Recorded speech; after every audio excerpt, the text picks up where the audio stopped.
Throughout this mini-series, I'll show you how to create an advanced race system for your Roblox game. This system will prompt each player to join the race. The player with the most speed will win and be rewarded. This system is brilliant for any game which involves increasing player speed, such as a speed simulator. I will be assuming that you have your own speed system before watching this video. Check out my speed simulator series if not. If you missed the last video, please check it out, or you cannot complete this video. Let's get into it. Today we'll display and reward the top 3 winners of the race. In Starter GUI, add a new screen GUI. I'm going to rename this to Win GUI. Let's design the interface that will appear to display the top 3 winners. I want to display each player's avatar, so let's add 3 image labels for first, second and third place. So let's start with first, so let's add an image label. I'll rename this just to first, and let me size and position it. So the size I'm going to set to 0.108, 0, 0.203, 0. So that should be 4 separate numbers, all separated with a comma. And same with the position, 4 separate numbers with a comma. But I'm going to do 0.445, 0, 0.118, and 0. These are just sizes I've played around with beforehand. And next, I'm just going to add a text label into this first. And this will literally just say first. So the size is going to be 10, 0.20. And the position is going to be 00, 0.7960. So it's just a sort of on the bottom here. I'm going to make the background transparency 1. I'll make the text say first. I'm going to make the color a goldish color. And I'm going to make the text stroke transparency 0, just so we can see it a bit easier. I'm also going to go and set the size of this text to something a bit larger. Actually, I'm just going to scale it.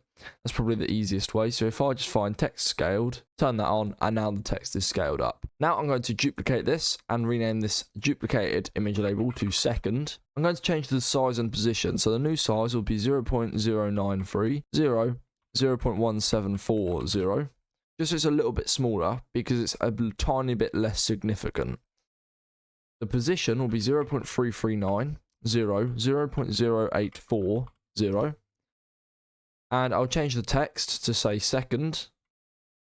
And I'll change the colour to a more silver colour. Now let's make third place. So again, duplicate the second image label, rename it to third, and change the size to again a tiny bit smaller, 0.084, 0, 0.1570. The position, 0.569, 0, 0.1020. And I'm going to change the text label. And I'm going to change the text colour to sort of a bronzish colour. There we go. I'll also change the text to actually say third and not second. And we're done with the GUI. Now let's place this GUI inside our race system folder in replicated storage, just underneath the race GUI. Now we'll just be editing our race system script. So open that up and let's start coding. So we need to first get our win GUI. So under the race GUI variable, let's get win GUI equals race system. Wait for child win GUI, and this will get the wait for the win GUI to exist. Alright, now we've got a bit of a long function to write, and this will be to spawn the winner GUI. So function, just under our spawn GUI, we'll create a new function called spawn winner GUI, and this will spawn the winner GUI inside of all the players. So first let's loop through each player in the game. So for underscore, comma player, in pairs, players, colon get players, do. Again, we don't need the index, so we can just use underscore because we're only going to be changing the player, only going to be using the player. So the first thing we need to do inside of each player is create a copy of the win GUI. So local GUI clone equals win GUI colon clone. And this will just create a copy of the GUI. And now we need to get the player images. So if there's at least 3 finished players, so at least 3 players finish the race, we want to display all 3 first, second, and third place. If only 2 players win the race, then we don't need third place, so we only want to display first and second. And if only 1 person wins the race, we only want to display first, because otherwise second and third will both be empty. So we're going to need a series of if statements here. If hashtag finished players is greater than or equal to 3, then, so this means if the number of, so finished players is our finished players table. So if the number of items, if there's at least 3 items in this table, at least 3 players have finished the race, then we want to display first, second, and third. We can say GUI clone dot, not clones by the way, just clone dot first dot image equals. So getting our image now on our win GUI, our first place image, we're going to set this to players colon get user thumbnail async finished players 1, so the first finished player, dot user ID, comma, enum dot thumbnail type, dot avatar burst, comma, enum dot thumbnail size, dot size 420 by 420. And if I just put a drop down after that comma, there we go. So that's quite long. So what's this doing? Well, first of all, so we're setting something to this first place image. We're going to set the first user, so the first person to finish the race, we're going to set their thumbnail, their user's avatar. Avatar burst is sort of like a headshot. So it's a picture of their head, but it also includes a bit of the shoulders. We're setting the size as well. I use the largest size because it's the highest resolution. And obviously we have a fairly large, the size of our pictures aren't 420 by 420, but by doing 420 by 420, we know we're getting a decent resolution that is going to probably fit our GUI the best. Now we can copy this, drop down and paste it in, and change this from first to second, and this will be finished players 2. That's all we're doing, is just changing that. So then we can do it one more time. So this will be third, and this will be finished players 3. So this will get our first, second, and third images sorted. Now we can drop down again, backspace, and this will be an else if the number of finished players is 2. If we only have 2 finished players, we only want to change the first and second image. So I can copy these lines first, second, paste them in, and then we can destroy the third because we don't need it. So GUI clone dot third colon destroy, and then we can just do an else if the number of finished players is 1, then we only need the first image, and then we can GUI clone dot second colon destroy and GUI clone dot third colon destroy. And now the last one we need is if the number of players is just 0. So we can just do an else. So if no players finish the race, we'll just destroy first, second, and third. So I'll copy these 2 lines. Just before I'll add GUI clone dot first colon destroy. You could add a text label, maybe, just saying no players finished the race. But I don't see the point in that because the next race will begin after anyway. So we can just sort of forget about it. So I'm just going to destroy the first, second, and third if no one finishes the race. Now let's drop down and say GUI clone dot parent equals the player dot player GUI. So again, setting the GUI clone into, putting it into the player's GUI so they can see it. In fact, actually, what makes more sense, let me remove this else statement here. We'll just say if the number of finished players is equal to 0, we'll just destroy the entire GUI clone. That makes more sense than just destroying the first, second, third. We may as well destroy the whole thing. And that is that. That's our spawn winner GUI function. It looks complicated, but really, as long as you understand what this is doing, it's a lot easier than it looks. Now, just under our destroy GUI, I'm going to create a new function. And I'll name this destroy win GUI. And in here, again, we're going to loop for each player. If their player's GUI contains the win GUI, we'll just destroy it. So for underscore comma player, in pairs, players colon get children, do if player dot player GUI, spelled exactly like this, uppercase P, uppercase G, or it will not work, colon find first child, win GUI, spelled exactly how it is in your race system folder.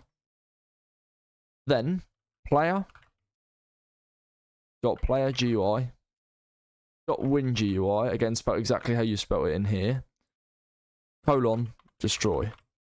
And that will destroy the win GUI from any players if they have the win GUI inside of them.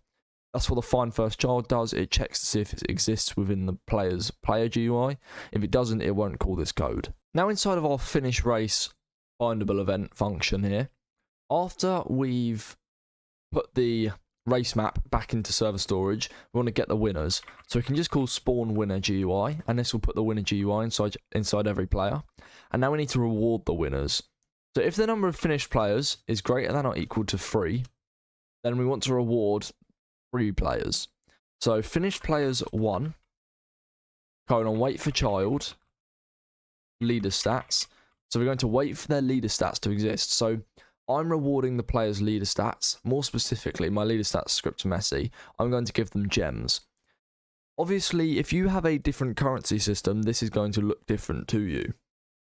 I am accessing gems, a value named gems inside the leader stats. If you have something named coins inside the player, not the leader stats, you need to access that. I can't tell you how to do this bit. This bit is unique to you. But once we've waited for the leader stats to exist, we're going to wait for child, and we're going to wait for the gems to exist. Dot value plus equals 500. And this will increase our gems by 500. Now let's increase the second player, and I think if you come in second place, you'll get 250 gems. And if you come in third place, I think it makes sense to give you 100 gems. And now I'll backspace and say else if the number of finished players is 2. Then we'll just reward the first 2 players. Else if the number of finished players is 1, then we'll just reward the player that finished 500 gems. And that's it for the finished race bindable event. That is completely finished now. Now, one last thing we need to add. So after this if statement with the module timer being greater than 0, I'm going to add another if statement. If module.timer is less than or equal to 0 and module.inProgress timer is less than or equal to 0, then, so if all the timers are at 0, so our time until the next race is at 0 and the time of the current race is at 0, so the race is completely finished, we're going to wait 5 seconds and then call the destroy win GUI function. So this will display the win GUI for 5 seconds and then destroy it or remove it. So change this 5 to however long you want the win GUI to display for, but this is the amount of time that it's going to be displayed to the players. To test this, I'm going to set up a local server with 3 players to begin with. I'm going to have all 3 players finish the race, and then I'm going to do a test with 2 players finishing, a test with 1 player finishing, and then a test with no players finishing. Here we go, so I've joined the race with all 3 players. If I just run to the end, rather than running to the end on all 3, what I'm going to do is just use my server to drag the players over. So if I get this guy here, I don't want to drag him past the finish line or he won't teleport.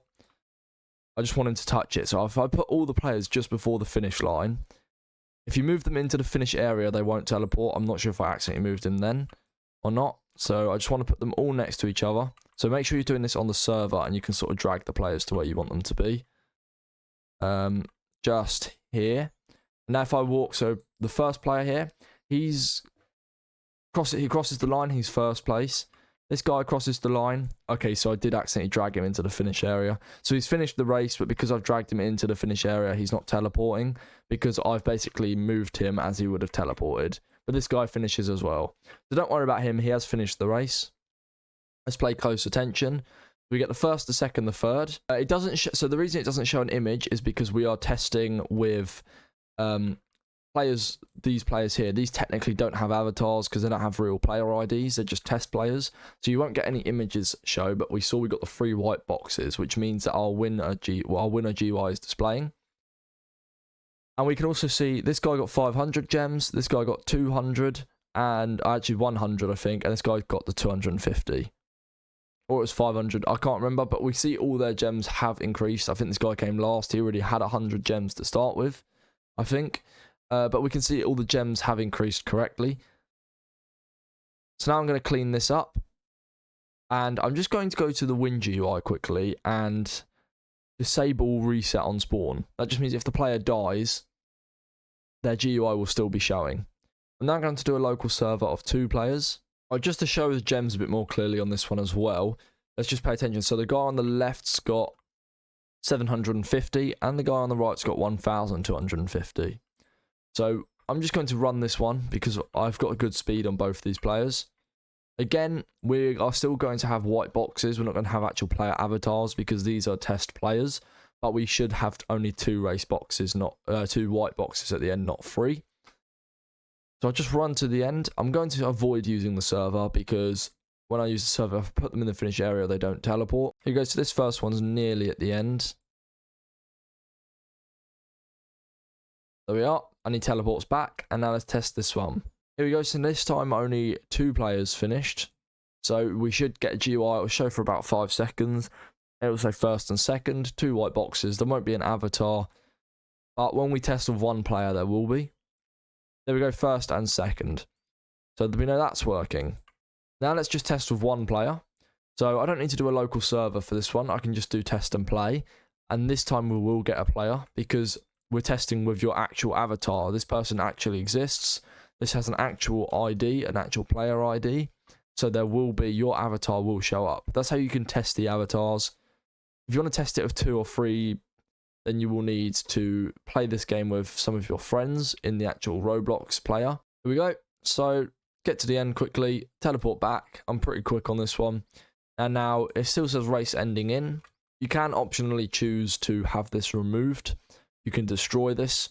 I'm not going to do that, but it's pretty easy. You just call the destroy GUI function. But I'm not going to worry about that too much because I like to know when the race is ending, even if I've already finished, because then we can see when we're going to get our reward. As you can see, I've got 20 gems here.